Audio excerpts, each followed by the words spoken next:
1, 2.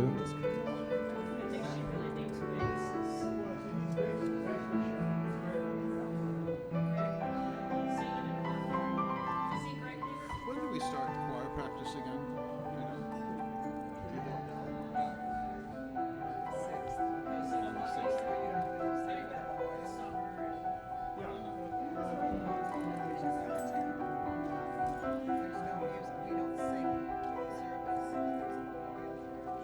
6th. Oh, on the 6th.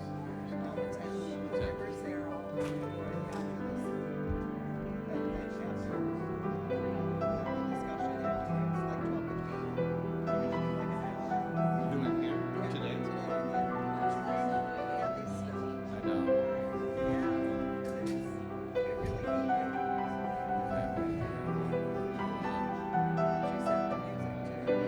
She has the music.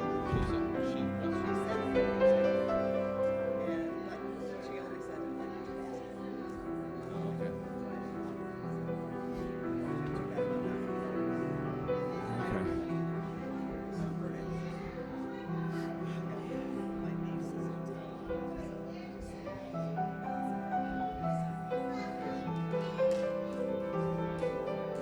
The 10th is of what?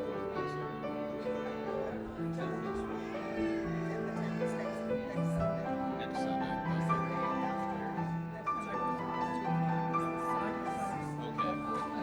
Okay. So we're rehearsing today. Are we rehearsing next Wednesday?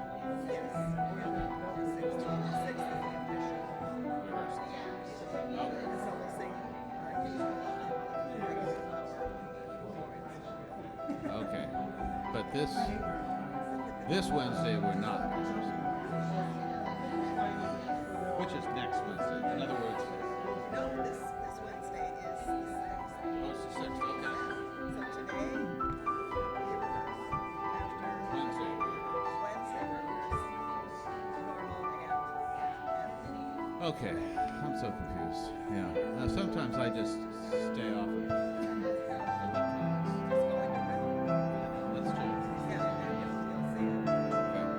I'll do that. So you don't have to scroll through. Yeah. That's the other reason I like it.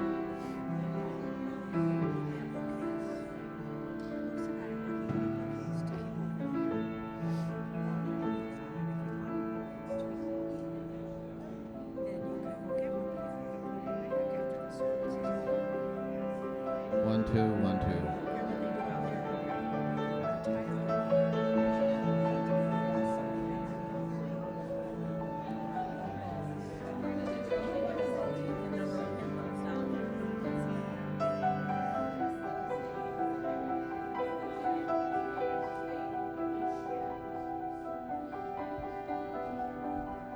Mr. Michael?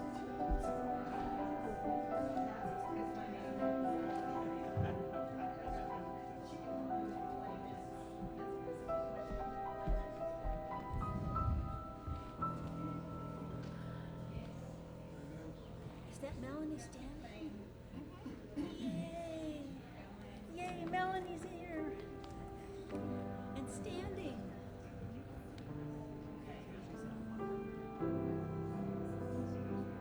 She's come to.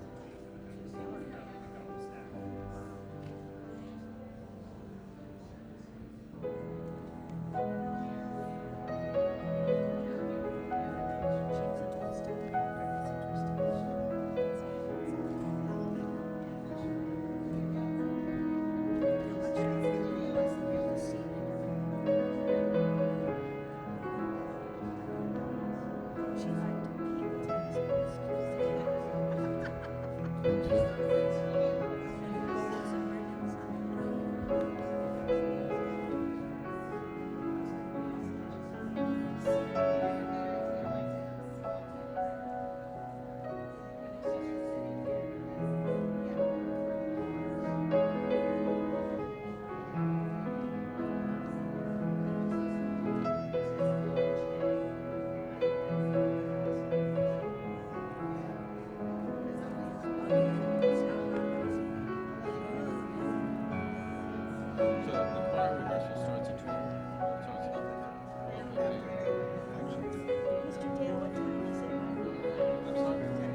Good morning.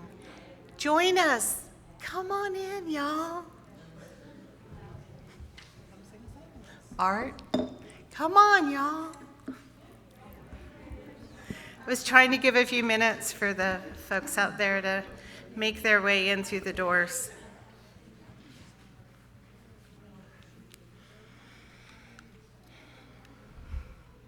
Here we go. Good morning. Welcome to Emerson Unitarian Universalist Congregation.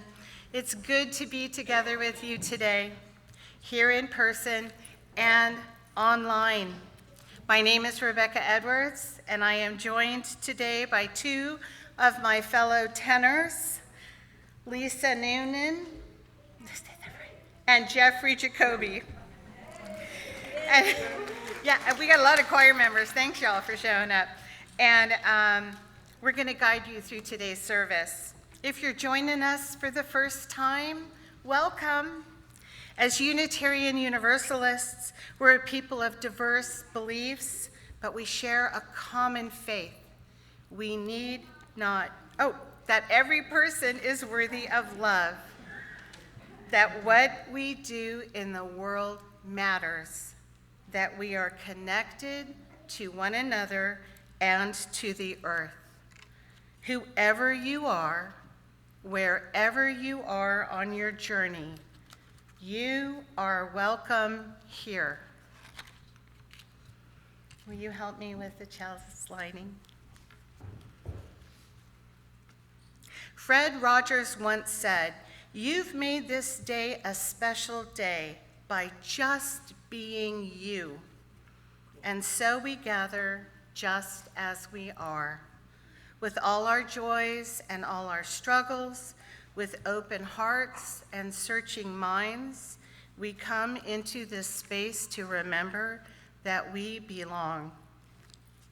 Here, we make time to listen deeply, to see one another clearly, and to affirm again and again and again that every person matters.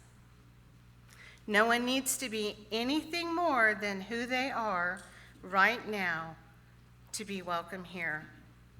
As Mr. Rogers reminded us, there's no person in the whole world like you, and I like you just as you are. So please come in, come just as you are, and join me in our congregational affirmation. We need not think alike to love alike. So let's greet and welcome our neighbors and friends and each other to this new day. Those in the sanctuary, feel free to move about, and those online, please introduce yourselves in the chat.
So good to see everyone. I see Mark Cobb.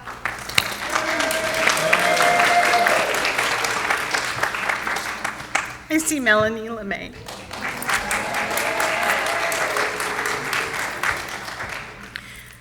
Today, as we gather as a community, each of us bringing our unique voice, our own gifts, and our hopes for a better world, we may look at the challenges around us: injustice, loneliness, hunger, and war, and all the other things I cannot say, and feel overwhelmed.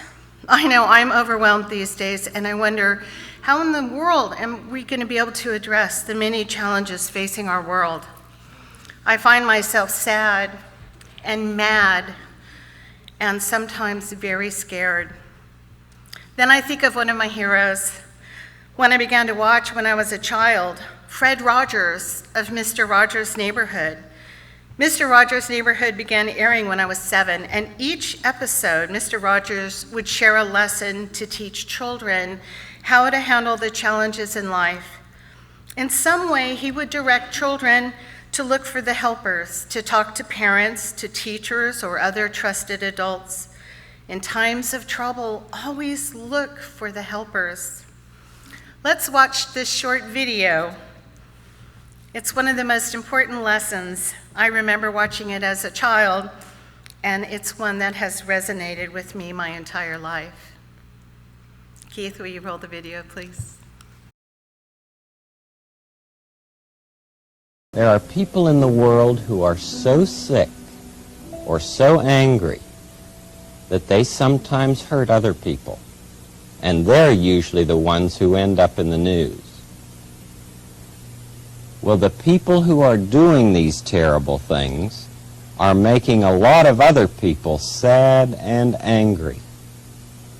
But when we get sad and angry, you and I, we know what to do with our feelings so we don't have to hurt other people. When I was a boy and I would hear about something scary, somebody getting badly hurt or something like that, I'd ask my parents or my grandparents about it, and they would usually tell me how they felt about it. In fact, my mother would try to find out who was helping the person who got hurt. Always look for the people who are helping, she'd tell us. You'll always find somebody who's trying to help.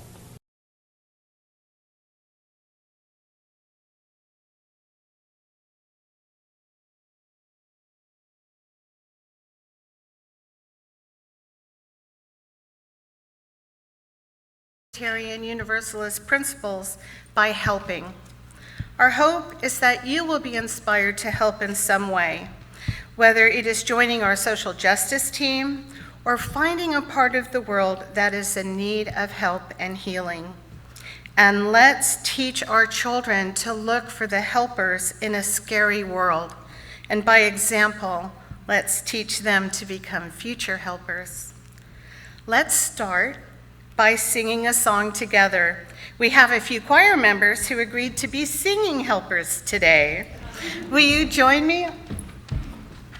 We're going to be singing Come Sing a Song With Me. It's hymn number 346 in your gray hymnal, and the words are also found on your screen. Please rise in body and mind and spirit and join me for our opening hymn.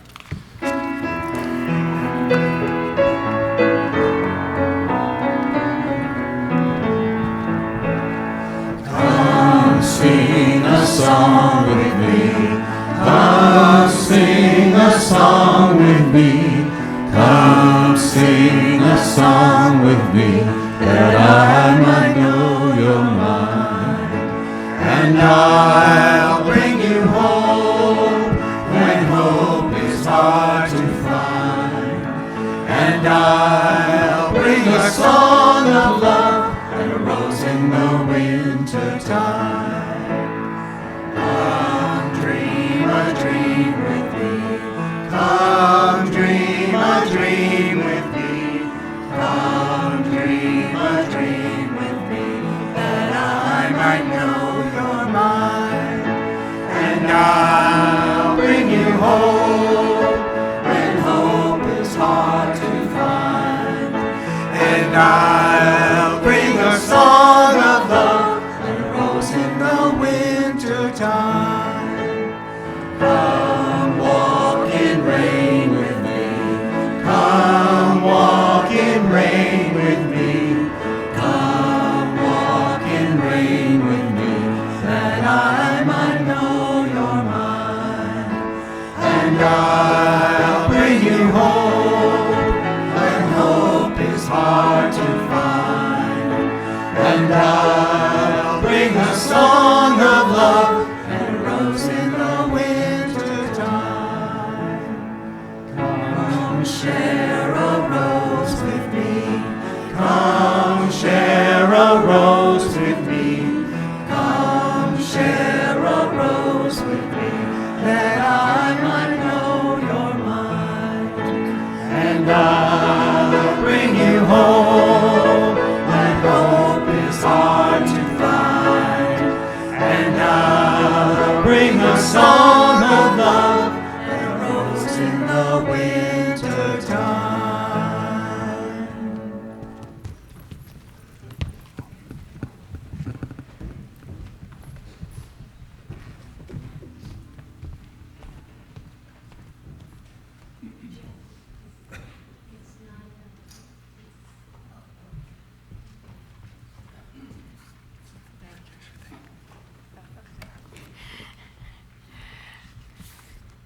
Good morning. I'm Carol Shoemaker, and I'm a member of the pastoral care team. Now we pause and reflect on matters of the heart. Who's going to do the stones? Okay, thank you. For this morning's ritual, we have water and we have river stones. The stones are smooth and the stones have weight. They're indicative of both life's pleasures and times of ease, as well as life's burdens and times of heaviness. The water receives these stones with ease and calmness. Each week, you are invited to write a joy, sorrow, or concern in this book, which is on the stand at the back of the sanctuary, or email it to pastoralcare@emersonuu.org to be read. If you're online, we invite you to recreate this at home. You place a stone in a bowl of water to honor what is in your heart. We begin by placing 3 stones. The first in honor of the Cherokee and Muskogee nations of indigenous people who lived here before us. The second for those wrongly enslaved here who labored on this land. And 3 for all those hurting in current conflicts and wars that rage across our globe. Within our community, we share these messages. As many of you have heard, beloved Emerson member and friend James Huey, known as Jim, who died at home last week. May his spirit be at peace as it is surrounded by all the love he has shared in this lifetime. Please hold his wife, Marge Price, and all her loved ones in your heart at this time. On Tuesday, August 5th, visitation and funeral services will be at South Care Funeral Home on Franklin Gateway Southeast in Marietta. Visitation at 11 a.m. Funeral service led by Reverend Christina at 12 p.m. Procession to gravesite burial will be located at Mars Hill Memorial Association, 2875 Ackworth Due West Road, Kennesaw, Georgia, at 1 p.m. I had the privilege of knowing Jim and Marge, and he is going to be very much missed. Okay. Now, from Karen Anderson Cordova, we are happy to report the good news that my husband Mark, after undergoing a year and a half of treatment, chemotherapy, radiation, major surgery, and immunotherapy, it's my fault, had his last immunotherapy treatment this week and is cancer-free. We thank his amazing medical team and our family and friends for their support. Mark went through it all with incredible strength and optimism, and the love and support of so many of you throughout this time has meant so much. We have lived the words, take it one day at a time, and learn to cherish every healthy day we have. Thank you. Thank you, musicians and singers, for keeping us wrapped in song all summer. Oh, I'm sorry, Bruce.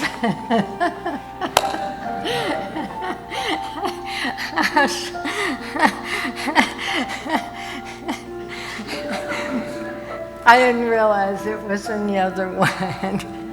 And from Jessica Stewart, this past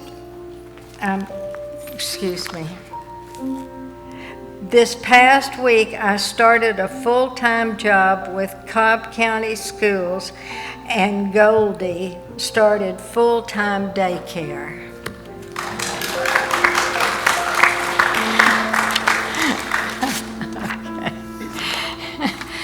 Our heartfelt thoughts are with all who chose not to share joys and sorrows or concerns today.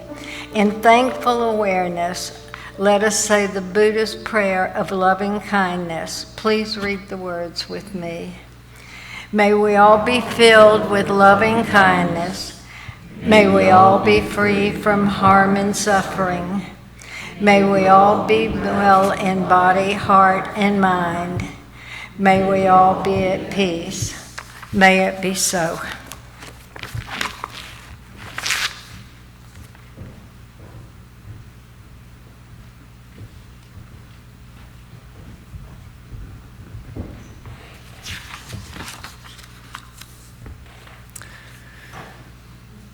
Each month, Emerson chooses an organization to support with half of our collected donations. For August, we are partnering with ARCSE, Access Reproductive Care Southeast. ARCSE provides funding and logistical support to ensure Southerners receive safe and compassionate reproductive care, including abortion services. Through education and leadership development, ARCSE builds power in communities of color to abolish stigma and restore dignity and justice. ARCSE works to eliminate the economic barriers limiting one's access to reproductive care, build and encourage community involvement in the movement for reproductive justice in the South, advance equitable rights in reproductive decision-making through public advocacy and education, and increase physical access to healthcare providers and reproductive care. As the basket is passed today, please feel free to make a donation or grab a card in there which describes other ways you can give. There's also lollipops in there for everybody. Whoever wants a lollipop, they're in there. And if you're online, go to emersonuu.org and select the Giving tab to donate. Your generosity is greatly appreciated.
Now we have a story for all ages.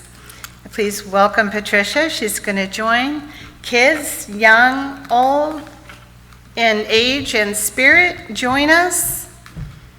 Do you have a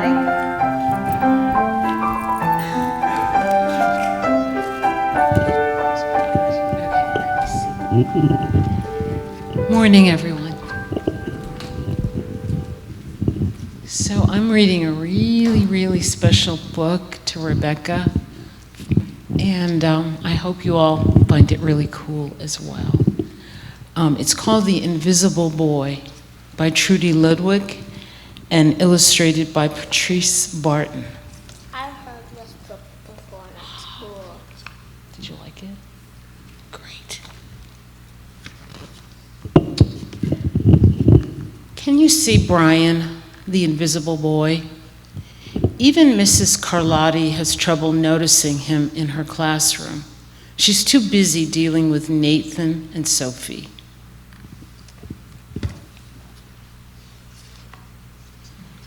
Nathan has problems with what Mrs. Carlotti calls volume control.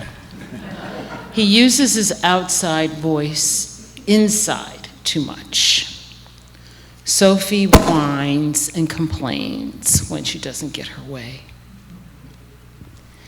Nathan and Sophie take up a lot of space. Brian doesn't. When the bell rings for recess, Micah and JT take turns choosing kids for their kickball teams. The best players get picked first. Then the best friends of the best players. Then the friends of the best friends. Only Brian is left, still waiting and hoping.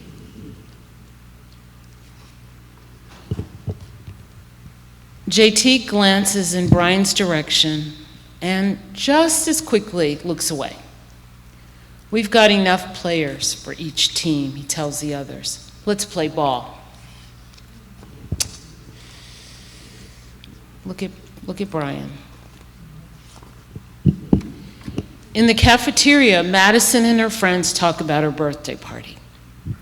The rope swing over the pool is awesome, says JT. Yeah, so was the water slide, adds Fiona. That was the best pool party ever. I'm so glad you guys had fun, says Madison. Everybody did except Brian. He wasn't invited.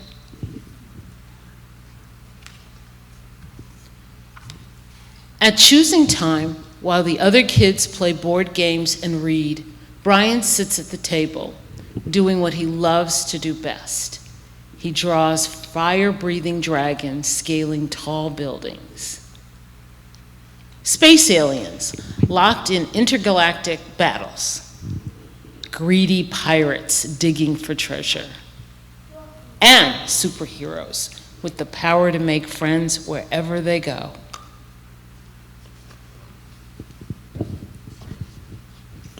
On Monday morning, Mrs. Carlotti introduces Justin, a new student to the class. Brian smiles shyly at him. Some of the other kids sneak looks at Justin, trying to figure out if he's cool enough to be their friend. They haven't quite made up their minds yet. At lunch, Madison and JT watch Justin eat with chopsticks. What's that? Asked Madison as she points at Justin's food. It's bulgogi. What? Bulgogi. It's Korean barbecued beef. My grandma made it for me. It's really good. Do you want to try some? There's no way I'd eat bulgogi. And the kids laugh. All of them, that is, except Brian. He sits there wondering which is worse, being laughed at or feeling invisible. The next day, when Justin goes to his cubby to put away his backpack, he notices a piece of paper with his name on it. Justin, I thought the bulgogi looked great. Looked good. Brian. Yum. At morning recess, Brian finds a piece of chalk on the ground and starts drawing away. "Hey, Justin," Amelia calls out from the tetherball court. "You're up next." "Sorry, I gotta go," says Justin. "By the way, that's a really cool drawing," he adds before taking off. Back in class, Mrs. Carlotti asks the kids to team up in 2s or 3s for a special project. The kids scurry around the room to pair off. Brian heads towards Justin. "I'm already with Justin," says Amelia. "Find someone else." Brian looks at the floor, wishing he could draw a hole right there to swallow him up. Mrs. Carlotti said we could have up to 3 people in our group. We're only 2. Come on, Amelia. Let him work with us. Okay, I guess. Mrs. Carlotti gives the class directions for the project. Your assignment is to work together to write a story about what you see in that photograph. Use your imagination and have fun. Whoa, cool, says Amelia. What kind of people do you think would live in houses like that? I don't know, but I bet Brian could draw them to go with our story, says Justin. Brian smiles as he takes out his lucky pen. One of the listeners pointed out something about Brian. Are you noticing it yet? I did see Brian. Yeah, corner.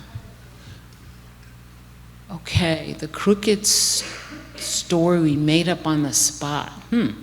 So we have a pirate. I don't know what Brian is. What is Brian? The Loch Ness Monster? I'm not sure. Oh, Loch Ness Monster. That sounds, yeah. And then we have a dinosaur where it's raining on the dinosaur. And a shark head. Okay, yeah. Creative. That's what they were supposed to do. It's lunchtime again. Brian's least favorite part of the day. Another 20 long minutes of kids talking and laughing with everyone else but him. Brian, he hears someone shout. Hey, Brian, over here. Brian turns and sees Justin waving him over. Emilio nods at Brian as he makes room for him at the table. Cookie? Thanks. Maybe, just maybe, Brian's not so invisible after all.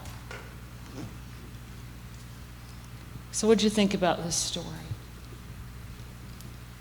Do you want to share your thought? I saw that when in the book there was a after when people started nosing, he got more color. And now he's not so invisible anymore. Anybody else have any comments that they want to share? It was cool, wasn't it? Yeah. Makes you think. All right, thank you all. Let's sing our song of dedication.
Let us enter into a spirit of meditation. Sit in a comfortable position, feet on the ground. You can close your eyes or just unfocus your eyes, whatever's comfortable with you. Take a deep breath, slow and deep. And slowly exhale. If you are able, slowly raise your arms into the air, palms up. If all the way up is too high or you're not able, place your forearms on your thighs with your palms up. Let's take another breath. And slowly exhale. As we take this last breath, if your arms are raised, slowly lower your arms on the exhale. Ready? Breathe in. And slowly lower your arms as you exhale. Feel the rhythm of your own body, the beating of your heart, the quiet pulse that reminds you you are alive, you are here, and you belong. Stay in this spirit and listen.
Things my family did.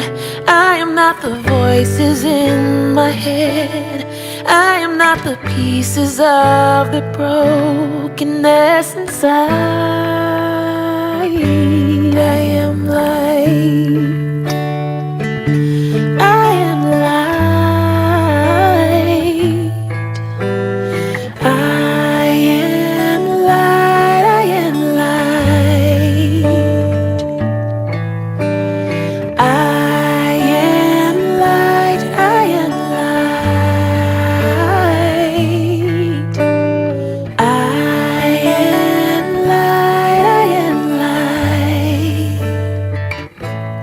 I'm not the mistakes that I have made, or any of the things that caused me pain. I am not the pieces of the dream I left behind. I am light.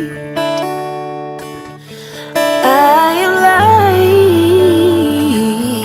I am light. I am light. I am light. I am light. Yeah. I am light.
May we each find our own light and share in the healing of this world. May it be so. Ashe, Shalom, Salam, Namaste. Amen.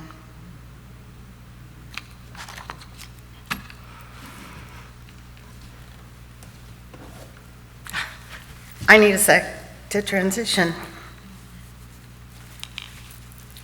I listen to that every morning, and it has brought me great healing and self-acceptance. I was raised by two Southern parents who lived through the Great Depression. Both lost their fathers at age 12 and grew up with very little. They knew what it meant to go without, but they also knew what it meant to share. They knew what it meant to give. Despite their hardships, they made sure no one around us ever went hungry. They made a choice that shaped their lives. After witnessing the horrors of racism in Memphis, they moved to California seeking a different future. They didn't just walk away. They fought for change. They became active in civil rights and women's rights and raised us, kids, to believe that standing up for others wasn't optional, it was a responsibility. They lived by quiet, steady values: help when you can, share what you have, and treat everyone with dignity.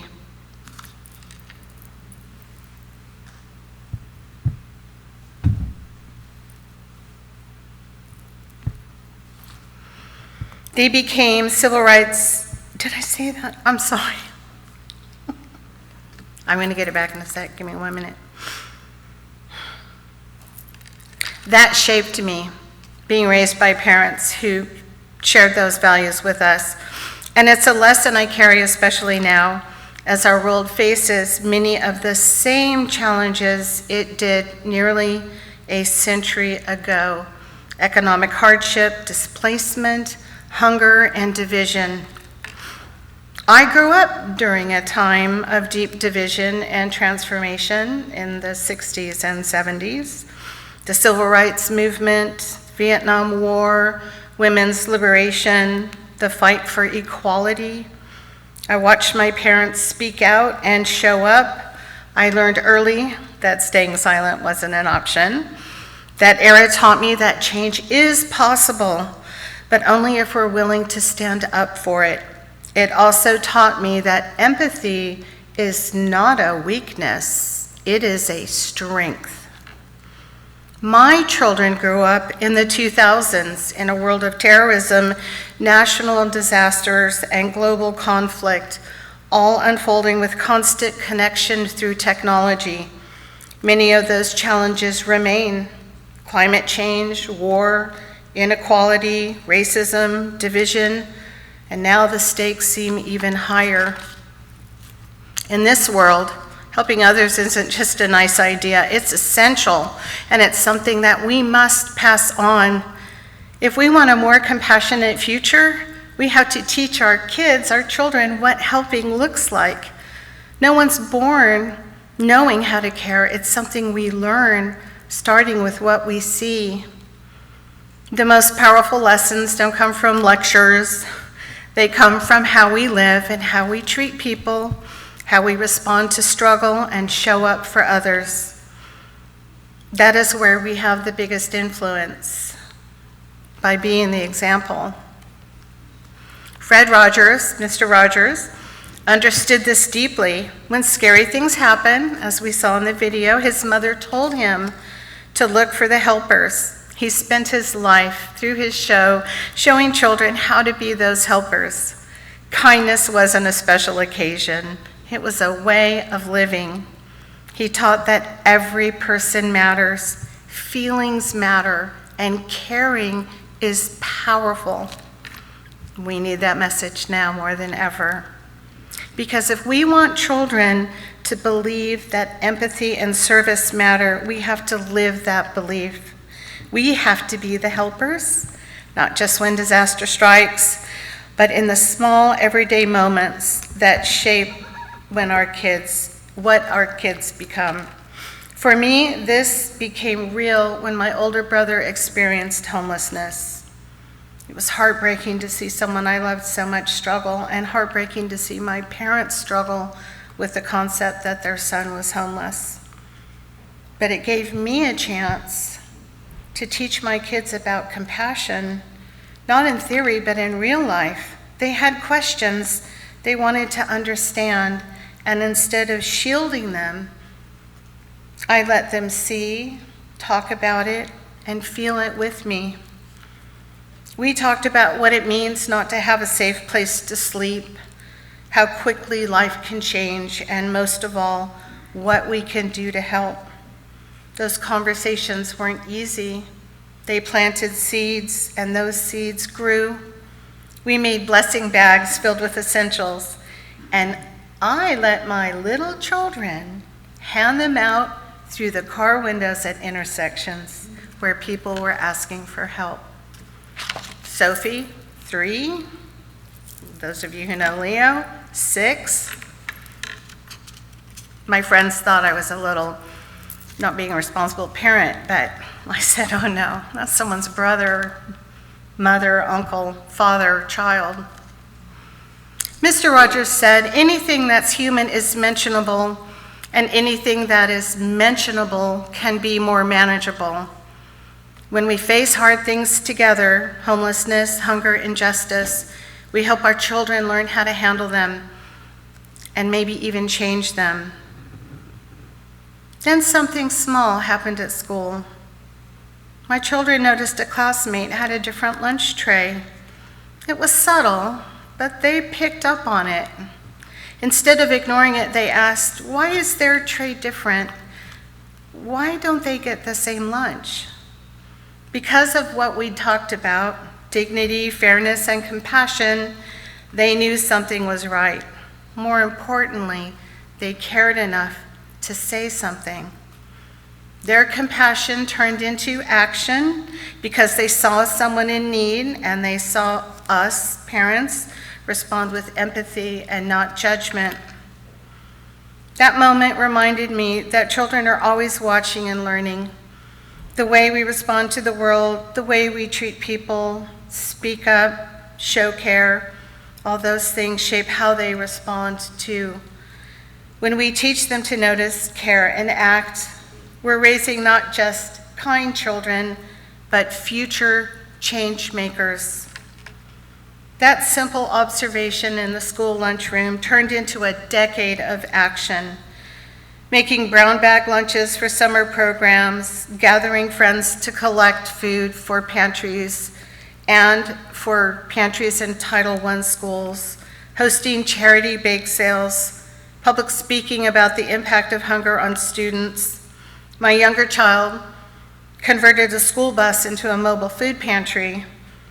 And these opportunities and activities built on one another over the decade. These experiences shaped my children. One became a teacher. She had her open house yesterday. And the other is training to be a librarian. These are 2 careers dedicated to helping others. As we face so many challenges, old and new, let's remember, lasting change starts close to home, around dinner tables, in classrooms, in Sunday services, story times, and through everyday choices. This is my family's journey of raising helpers and teaching compassion. Yours may be different, shaped by your values and experiences. But however your story unfolds, there's always a way to discover your unique passion and the place where you can make a difference. When we teach our children to help, we plant hope. When we show compassion in action, we raise good people. So let's be those examples. Let's be the neighbors Mr. Roger believed in. Let's be the people our children look to, not just when life is easy, but especially when it's hard.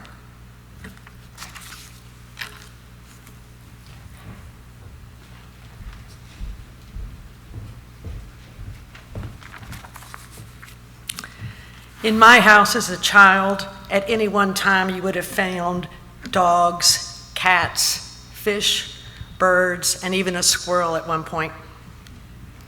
Mine was an animal-loving family, so when Hurricane Katrina hit in September of 2005, I was devastated to hear that somewhere around 250,000 animals and pets had been left stranded or abandoned. I saw that rescuers were looking for fosters online, so I signed up, but I didn't hear anything back.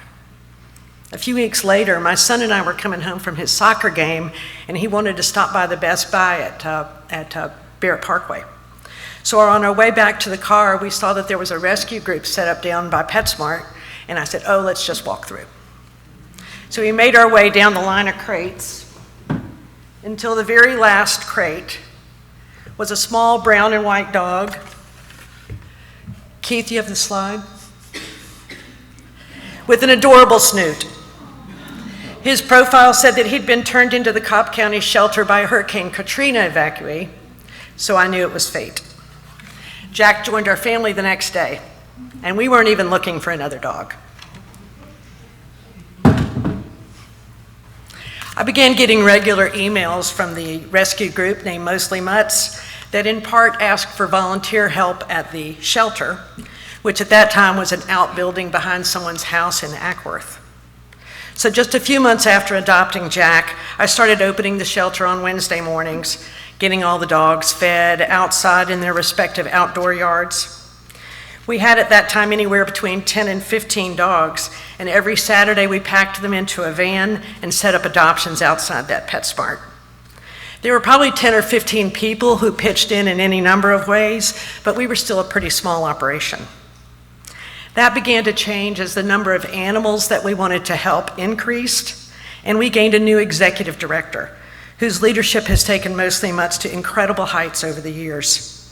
I'm very proud of our group and its work, and glad I've been able to help in a small way to address the epidemic of animal homelessness in our area.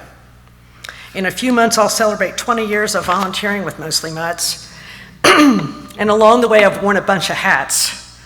I've worked with dogs in the shelter itself, but I've also worked as an adoption counselor, an adoption follow-up person, a data entry clerk, an archivist when we moved all of our old physical records onto the computer, a tour guide and front desk volunteer, and a driver to our spay-neuter clinic that we use in Alpharetta. My most consistent role, though, has been as a foster. Our family's first foster, Daisy, came less than a year after Jack did, and we immediately joined the foster fail community. We kept fostering, but we also kept foster failing. I've foster failed 5 times so far. I'm down to 1 dog and 1 cat now, but I've just hosted my 60th foster. That's since the beginning of 2018, which is as far back as our foster records go. I fostered for 12 years before that. Foster homes are critical to our mission at Mostly Mutts. They not only help free up space at our shelter, but we learn how a dog is in a home so that we can better match the dog with his family. A lot of people think that they could never foster because it would be too hard to let the animal go, but with the right perspective, it's really not hard at all. I've had a lot of memorable foster dogs. One I had for 7 months while he recovered from a back injury. One I had to nurse through a bout of distemper, nasty. One ate the sleeve of a leather jacket. And one 13-year-old dog that we were picking up from Gwinnett County Animal Control threw up all over my husband on the way home. And that one we adopted. Our adoption counselors work really hard to make good adoption matches, and we offer free lifetime training to the dogs that are adopted from Mostly Mutts, because our thought is that if we can get them into a home, we want them to stay there. Our current shelter's in downtown Kennesaw, and we don't have enough building or outdoor space, but we've just raised the money to buy the bungalow next door to open a low-cost spay-neuter clinic for the community. The biggest impact on animal homelessness in our area would be making spay-neuter surgery more accepted, more available, and more affordable for owners. I don't think of my work with Mostly Mutts as changing the world, although since opening in 2004, we've adopted out over 12,000 animals. We've had about 425 adoptions so far this year, and we currently have about 100 animals in our program. The dogs and cats who get homes are our biggest beneficiaries, but I have to add that we also have an astoundingly supportive community of volunteers. Including fosters, we have somewhere around 600 active volunteers right now, and I can't tell you how generous and tight a group of animal lovers we are. I'm not the only Emersonian there either. I know of at least 3 other mostly Mutts volunteers in the congregation. I work in animal rescue because I've always felt a deep connection to animals and respected not only their inherent value, but also the richness that they give our emotional well-being as humans. It's gratifying to me to find a family for a dog or cat and know that both the humans and the animal are going to reap the real rewards.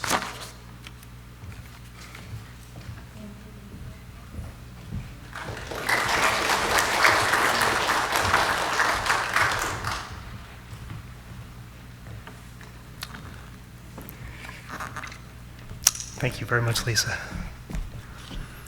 So, question for you. If you bump your head, what is the first thing you're going to do? Yep, there you go.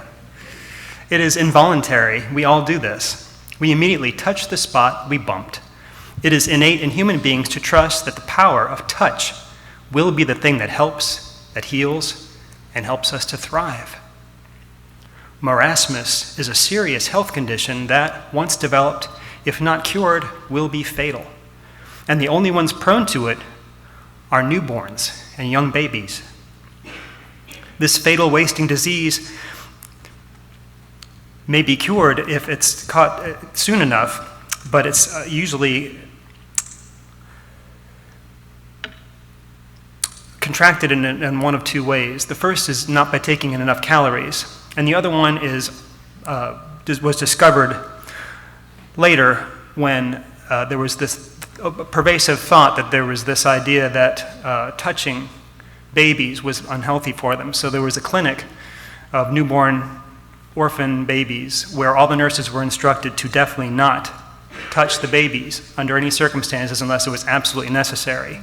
And all of the babies in this clinic started developing marasmus. They couldn't figure it out why. They were completely baffled. They were getting plenty of calories, yet they were all developing marasmus. And then one of the nurses started touching one of the babies, and this baby started getting better. So they started touching all the babies, and the ones that didn't die immediately got better. So the need for touch is that important to all of us humans. If we do not receive enough of it in our infancy, we actually die. I'm a massage therapist, and I help strengthen the interconnectedness of humankind described in the 7th UU principle through touch. Since 2001, so almost 25 years, I've been doing this. During those years, I've seen so many wonderful people transformed by the power of touch. It overwhelms me at times, the amount of energy it takes to do my job. Sometimes when I get home, I have to lay down for a little while before I can do anything else. But I do love what I do, and I appreciate all the people who will come and see me. I have a client who started regular sessions about a year ago. He was suffering from chronic low back pain, and he'd been to 2 chiropractors, his GP, and an osteopath, and had not gotten any relief or improvement with his condition. In one session with me, the back pain he'd been experiencing for over 6 months was gone by the time he left my office a little over an hour later. He still talks about it when he comes for his monthly sessions, as does his wife, who also comes monthly now. She always tells me, "You gave us our lives back." We were spending every day at home. I was so worried about my husband, he could hardly do anything, and now it's like it never happened. We appreciate you so much. Stories of clients like this have been a regular occurrence since I started doing this work. I had hoped when I started doing this job to do something that would make a difference for people, but I had no idea what kind of impact I could have, especially over the years as I learned more modalities and expanded my use of energetic techniques. During COVID, it was really interesting because when people I would meet might say, "Oh, wow, I know you're a massage therapist. I bet your business is way off. I am so sorry. You must be really struggling."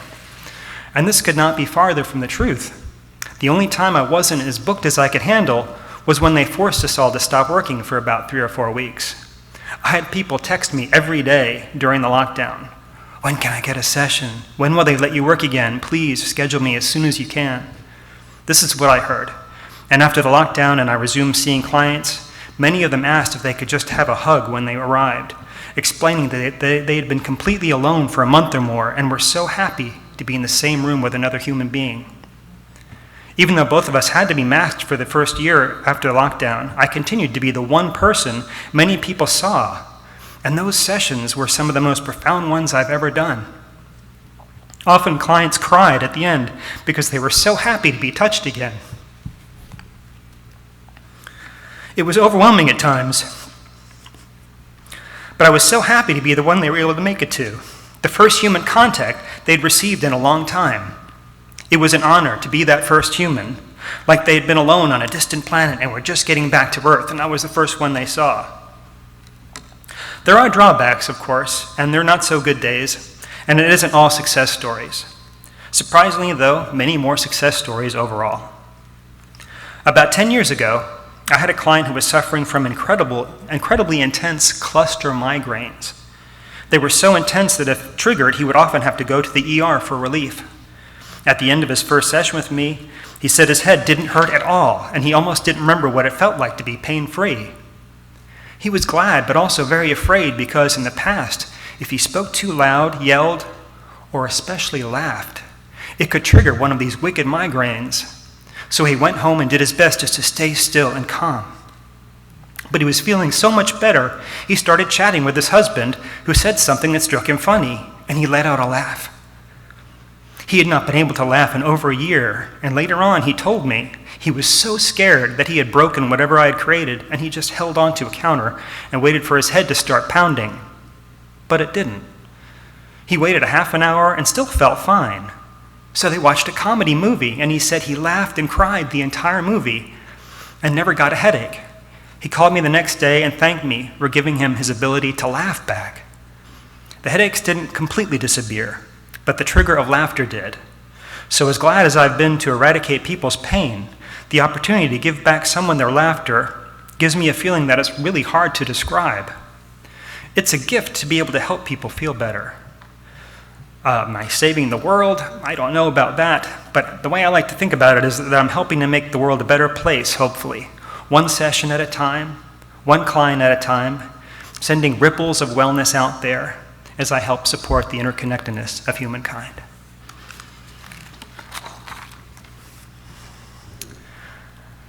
And now we have our anthem, our special music. We have a few choir members and musicians who are joining us in our anthem, so please join us. Well, we're already up here. And if you'd like to sing along, we're going to be singing Ripple by the Grateful Dead.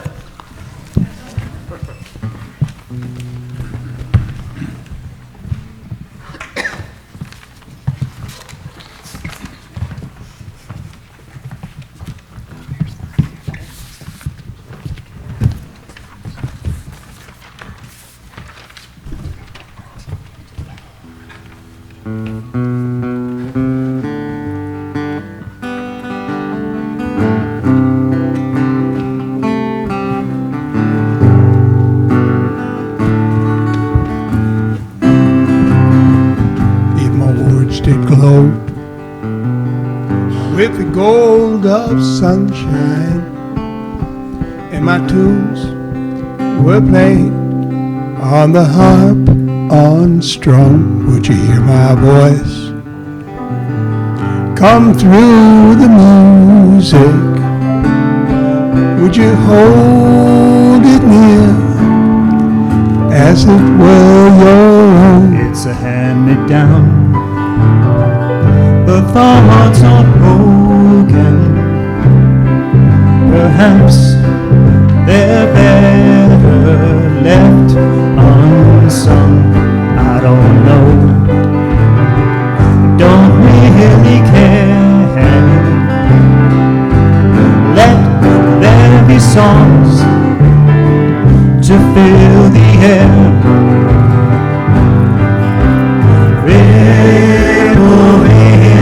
Still water, there is no pebble tossed, no waiting to low. Shout your hand.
It's our closing words.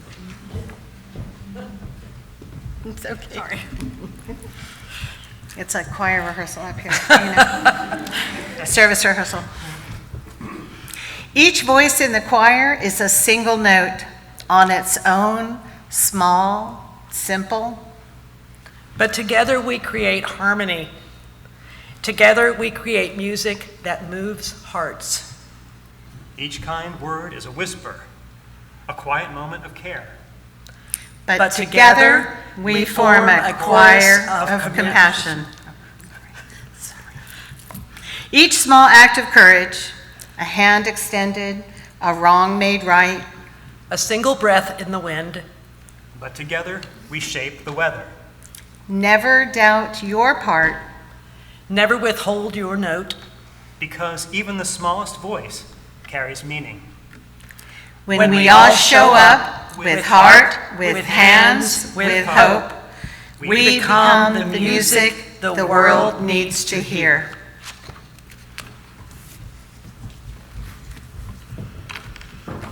As our challenge is extinguished this morning, we extinguish the chalice, but not the light of truth, the warmth of community, or the fire of commitment. These we carry in our hearts and out into the world until we are together again. Jeffrey has a few announcements. So just real quick, just want to say thank you so much for keeping the sanctuary full this summer during our Voices of Emerson series. This is our closing one of that. We'll be getting back to, we'll have this again next summer. So if you do have a sermon in your head and you think you'd like to share, please come talk to me or anybody on the worship team, because we'll be looking for people to do this again next year. And join us again next week as our speaker, Michael Lukens, and he'll be doing our very popular Blessing of the Backpack service. So bring your backpack and be here next week. And after that, the week after that, Reverend Christina will return to the pulpit. I had no idea I was the finale. I wanted to share a little story about my journey away from Emerson. I used to be in the yellow building for years, then I moved over here, and then I kind of wandered off. And I kept going grocery shopping at the Publix supermarket on East Piedmont, and I would run into Ginger all the time. Like, we just run into each other. She should come back. We miss you. We need you. We need you in the choir. Now, I'm not the best singer, but she kept saying this every time I ran into her, and so I did. I came back. And I'm going to tell you, I'm so glad I did, because I was lonely and wandering and kind of lost, and I felt myself embraced and enveloped by the most wonderful people and participating in the joy of music and singing, even though you notice I stand way back from the mic because I don't know where I'm going with it. So I just wanted to say, how many of you here are choir members? Just give a quick show. Yeah, it's an amazing thing, and I promise you the most welcoming group, no matter how you sing. And we want you, we need you to come and join choir and help bring the joy of music to the congregation. That was not what's written here, but I just had to speak from the heart, because sitting right there is Kathy. And truly, it's like the most uplifting experience every week at rehearsal, surrounded by just really lovely people. So I really want to encourage and welcome anyone. And if you're nervous about coming to choir, just find me and I'll hold your hand. And if you don't think you can sing, we'll just go, what is it? Watermelon, watermelon. You could just lip sync until you find the tune. That's okay. So Wednesday night is choir. We're starting back August 6th. That's this Wednesday at 7:30 right here in the sanctuary. Come a couple minutes early if you've never been, so you can meet people. You will be welcomed, I promise you. Please collect waters for this summer for August 17th, Emerson's in-gathering and water ceremony. If you have water from life, a place you've traveled, or a special place near your home or even a sacred water that comes from your tap, collect it to bring the water to the water ceremony on August 17th. And that is all. Thank you very much for coming. Go in peace and take peace wherever you go.